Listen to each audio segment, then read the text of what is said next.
महाराज गेल्या काही दिवसापासून बघतो आपण बीडमध्ये जे प्रकरण सुरू आहे त्यानंतर काल रात्री धनंजय मुंडे जे आहेत तर ते गडावर दाखल झालेले आहेत. एकंदरीत ह्या सगळ्या प्रकरणाकडे तुम्ही कसं बघतात? तुम्हाला यातून काय म्हणायचं?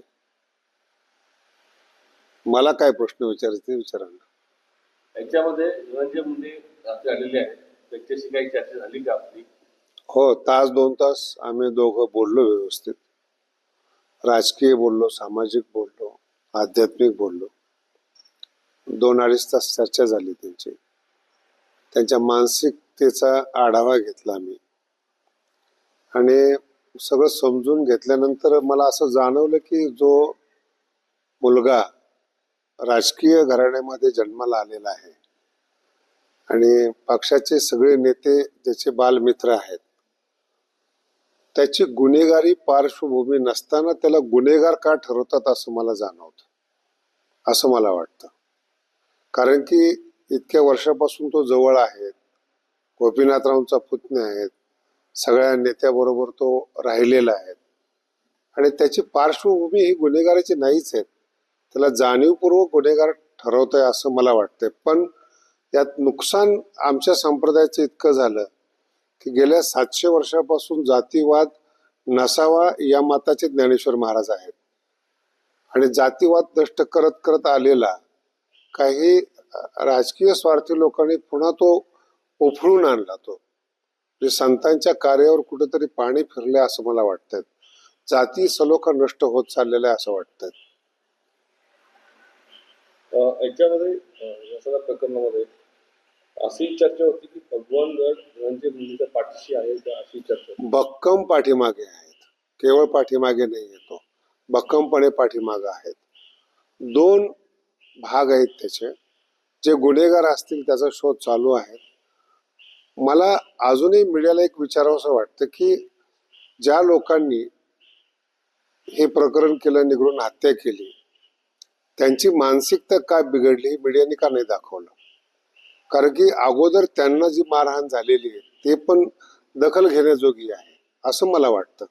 आणि तो त्यांच्या गावातला बैठकीतला विषय आहे. त्याला सेन्सिटिव्ह विषयाला राजकीय हवा देऊन सामाजिक सलोखा बिघडला असं मला वाटतं यातून. तो त्यांचा गावाचा मुद्दा आहे तो. आणि खंडणीवर जगणारे हे नेते नाहीत ना ज्याच्यावर मीडिया आज आक्षेप करतो. गेल्या 53 दिवस झाले तुम्ही मीडिया ट्रायल चालवलेत. त्याच्यामध्ये धनंजय मुंडे खंडणी करून जगणारा माणूस किंवा गुन्हेगार नाहीये ना. त्याला तुम्ही कायमस्वरूपी हेच ठरवताय ना तुम्ही. त्याची पार्श्वभूमी ती नाहीये ना. एकंदरीत या सगळ्या राजकारणामध्ये किंवा मीडियामध्ये किंवा त्याचा सगळा परिणाम समाजावर भयानक परिणाम झालाय. वारकरी संप्रदायात सुद्धा झाला. जातीवाद ज्या लोकांना माहिती नाही त्याला सुद्धा मीडियाद्वारे जातीवाद माहिती झाला. म्हणजे जे संत सामाजिक सलोखा तयार करतात त्यांच्यामध्ये सुद्धा तेढ निर्माण होत आहे.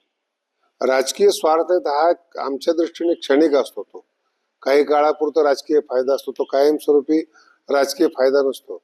पण कायमस्वरूपी सलोखा बिघडून सामाजिक पाप करणं या माणसाला कधी समाधान मिळत नसतं. आता सत्तेमधील काही आमदार असतील, काही विरोधक असतील, ते देखील आता राजीनाम्याची मागणी करतात. कसं पाहत आहे तो त्यांचा खाजगी विषय आहे. मी सामाजिक स्तरावर तुम्हाला बोलतोय.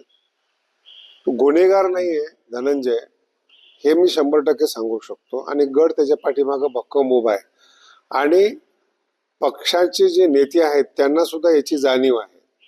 बाकी हा जो विषय आहे किती ताणायचा किंवा धरायचा हा ज्याचा त्याचा विषय आहे. जाणून बुजून टार्गेट केलं जात आहे. 100% जाणीवपूर्वक त्रास दिला. मला मी काल धनंजयला बोलता बोलता ह्या गोष्टी बोललो की आमच्या क्षेत्रात इतका त्रास सहन करणारा असता तो मोठा संत झाला असता. कारण की एकदाच धनंजयवर ही पाळी आलेली नाही. घर फुटलं तेव्हा धनंजयने भरपूर सोचलेले. तिथून पुढं उंच उडान घेत असताना पुन्हा गेले 53 दिवसापासून त्याची मानसिक अवस्था किती आहे. जरी तो आज इथे आलेला आहे तर तुम्ही त्याच्या हाताला पहा, सलाईन लावलेला आहे.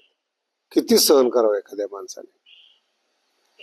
पण ज्या पद्धतीने राजकारण सुरू आहे त्याचा समाजावर देखील परिणाम फार चांगलं बोललात तुम्ही. ज्या पद्धतीने राजकारण सुरू आहे हेच आम्ही तुम्हाला सांगतोय. एखाद्या सेन्सिटिव्ह मुद्द्याच्या आडून राजकारण किंवा जातीवाद करू नका. ही भित्री पद्धत झाली. समोरासमोर लढा, समोरासमोर जय पराजय करा. हे पुरुषी राजकारणाची पद्धत आहे.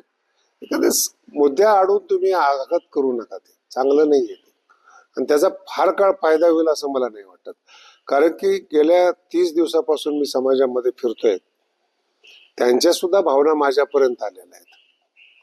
कारण की इथे सगळ्यांनाच बोलवणारा धनी असतो आणि हे समाजाला पक्क माहिती आहे. भविष्यात याचे देखील राजकीय वाईट परिणाम होऊ शकतात. याची प्रत्येक पक्षाच्या नेत्याने दखल घेतली पाहिजे.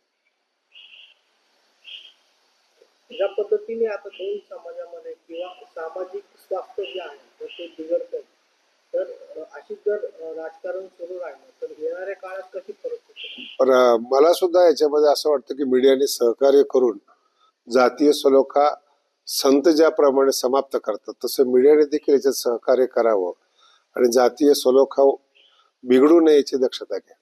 तुम्ही काही आव्हान कराल का?